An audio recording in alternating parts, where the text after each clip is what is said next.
তাহলে আমরা জানি ওহী ব্যতিরেকে রসুল নবী নহে এমন রসুল নবীজির পূর্বে পাঠিয়েছিলেন।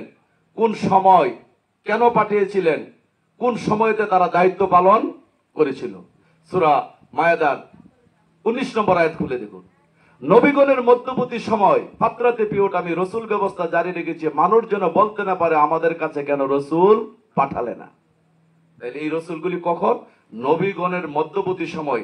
এক নবী আসছে, এই নবী আসার পরে যখন আরেকজন নবী আসছে, এই মধ্যবর্তী সময় ওই রসুলগুলি তারা দায়িত্ব পালন করেছিল। আপনারা কি আমার কথা বুঝতে পারতেছেন? আমি আপনাদের কাছে বলতে চাচ্ছি, সম্মুখ গুরুগণ রসুল, সেটা আমার কোরআন থেকে প্রমাণ পাওয়ার দরকার আছে। কেন বললেন 200 বছর আগে দরবেশ ফকির লালন সাইজি, যিনি মুর্শিদ, তিনি রসুল, খুদাও সে হয়, আমি লালন বলি না, আল্লাহর কোরআনে কয়।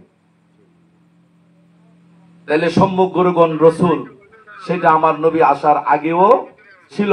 সেই রসুলগুলি কোন সময় দায়িত্ব পালন করেছিল?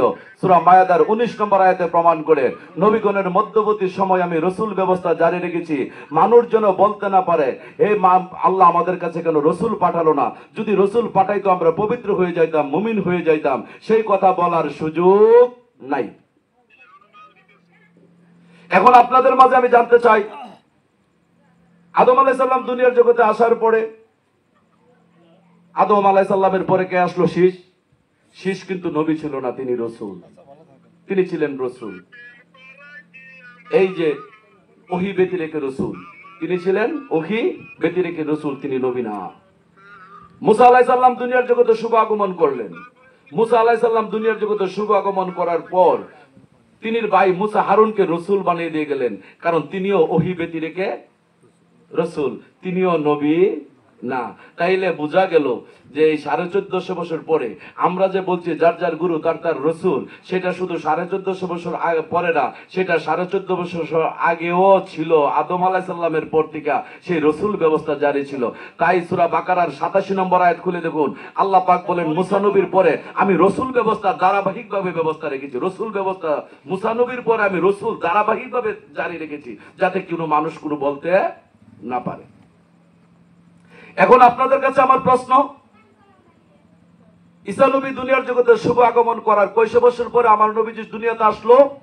500 বছর। ঈসা নবী দুনিয়াতে বিদায় নেওয়ার পরে আমার নবী আসার যে 500 বছর সময়টুকু, এই সময়ের মধ্যে তো নবী নাই। এই সময়কে মানুষ ইন্তেকাল করে নাই? তারা যদি হাসরের ময়দানে উঠে বলে, আল্লাহ আমরা কেন নবী হারা হইলাম, আমরা কেন রসুল হারা হইলাম, ওই আয়াতের ব্যাখ্যায় প্রমাণ করে ঈসা নবী বিদায় নেওয়ার পরেও রসুল ব্যবস্থা জারি ছিল। কারণ নবীগণের মধ্যবর্তী সময় আমি রসুল ব্যবস্থা জারি রাখি। ঈসা নবী থেকে আমার নবীর যে শূন্য পিরিয়ডটা, এই রসুল শূন্য পিরিয়ডটাও রসুল জারি ছিল। কারণ যদি রসুল জারি না থাকে, হাসরের ময়দানে আল্লাহ পাক মানুষের কাছে প্রশ্নবিদ্ধ হয়ে যাবে। এই মানুষগুলি বলবে ঈসা নবীর উম্মত ঈসা নবীরে দেখা ঈসা নবীর কাছ থেকে পবিত্র হয়ে হাসরের ময়দানে উঠবে, আমরা কি অপরাধ করেছিলাম? সুতরাং সেদিন এই কথা বলার সুযোগ নাই। কারণ আল্লাহ পাক বলে দিলেন মুসা নবীর পর থেকে ধারাবাহিকভাবে আমি রসুল ব্যবস্থা জারি রেখেছি, কোনো মানুষ যেন বলতে না পারে আমার কাছে কেন সুসংবাদদাতা আসে নাই। এখন আপনাদের সামনে আমি বললাম আমার নবী আসার আগে যার যার গুরু তার তার রসুল, এই কথাটা পূর্বেও ছিল। আপনারা কি আমাকে একটা প্রশ্ন করলে পারেন না যে মদিনার নবী, দুজাহানের বাদশাহ, কামলেওয়ালা নবী, সেই নবীজি বিদায় নেওয়ার পরে রসুল ব্যবস্থা কিয়ামত পর্যন্ত, এই আজকে পর্যন্ত জারি আছে কিনা? এটা তো আমাদের জানার দরকার। আমি আপনাদের মাঝে এইটুকু বলতে চাই, সে রসুল ব্যবস্থা আরম্ভ হইল কোন সময় থেকে, এটা আমরা জানা দরকার। সূরা ইমরানের 81 নম্বর আয়াত খুলে দেখুন, হে নবী আমি তোমার পূর্বে যত নবী পাঠিয়েছি প্রত্যেক নবীগণের কাছ থেকে স্বীকার ও অঙ্গীকার নিয়েছি। হে নবী তোমার কাছ থেকে স্বীকার ও অঙ্গীকার নেই, তোমার কাছে একজন রসুল আসবে, তুমি তাকে সাহায্য করবে। তাইলে আমার নবী সকল নবীর কাছ থেকে যদি স্বীকার অঙ্গীকার করে, তাহলে আমার নবীর কাছ থেকেও তো সকলের মধ্যে আমার নবীও তো আছে। তাহলে সব নবী যদি স্বীকার অঙ্গীকার করে, তাদের কাছে একজন রসুল আসলে সাহায্য করবো, এই সাহায্যটা তো আমার নবীরও করা লাগে। যদি আমার নবী এই সাহায্য না করে যায়, আজকে পর্যন্ত এই রসুল ব্যবস্থা যদি জারি না থাকে, ধর্ম কায়েম তো হবে না। তাহলে আমি আপনাদের মাঝে এইটুকু জানতে চাই, আমার নবীর কাছে যে রসুল আসলো সেটা কোন রসুল?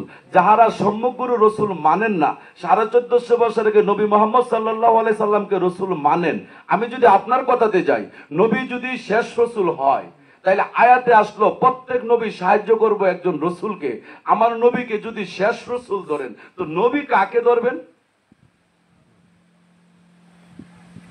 এখানে যে কথা বলে নাই, নবীগণ প্রত্যেক নবীর কাছ থেকে স্বীকার ও অঙ্গীকার করেছি, তাদের কাছে একজন নবী আসবে, একজন নবী সাহায্য করবে আরেকজন নবীকে, এই কথা তো আল্লাহ আয়াতে বলে নাই। বলেছে প্রত্যেক নবীগণের কাছ থেকে স্বীকার ও অঙ্গীকার করিতেছি। হে নবী, তোমার কাছ থেকেও স্বীকার ও অঙ্গীকার নেই। তোমার কাছে যখন একজন রসুল আসবে, তোমার কাছে যে ওহী পাঠানো হয়েছে এটার প্রতি যখন বিশ্বাস করবে, তখন তুমি তাকে সাহায্য করিবে। তাহলে আমার নবী যদি শেষ নবী হয়, আমার নবীকে যদি আপনারা শেষ রসুল বলেন, তাহলে আমার নবীর আগে একজন নবী লাগবে সাহায্য করানোর জন্য। তা আমার নবীর আগে তো ঈসা নবী ছিল। ঈসা নবী যদি সাহায্য করানো হয়, আর আমার নবী যদি সাহায্য লওনাকারী হয়, তাইলে তো আমার নবীর ইজ্জতের দিকটা ছোট হয়ে যায়। ঈসা নবী কোনোদিন মুহাম্মদ সাল্লাল্লাহু আলাইহি সাল্লামকে সাহায্য করতে পারে না।